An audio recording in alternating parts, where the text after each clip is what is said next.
গুরুতর অসুস্থ হয়ে রাজধানীর একটি বেসরকারি হাসপাতালে ভর্তি হয়েছেন ছোট পর্দার অভিনেতা মুশফিক আর ফারহান। অভিনেতার ঘনিষ্ঠ এক সূত্র জানায়, রাতে শুটিং শেষে বাড়িতে ফেরার প্রস্তুতি নিচ্ছিলেন ফারহান। এ সময় হঠাৎ অসুস্থ হয়ে পড়েন তিনি। হাসপাতালে নেওয়ার পর তার অবস্থার অবনতি হলে তাকে আইসিইউতে ভর্তি করা হয়। সম্প্রতি ফারহানকে দেখতে হাসপাতালে আসেন অভিনেত্রী কেয়া পায়েল। ফারহানকে দেখে কেঁদে ফেলেন তিনি।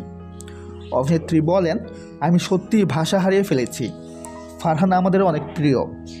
তার অসুস্থের খবর শুনে মনে হচ্ছে আপনজনের কিছু হয়ে গেছে। ফারহানের পাশে আছেন বলে জানান তিনি। তো ভিউয়ার্স, এই বিষয়ে আপনার কি মতামত কমেন্টে জানাতে ভুলবেন না। দেখা হচ্ছে পরে কোনো ভিডিওতে। সবাই ভালো থাকবেন। ধন্যবাদ।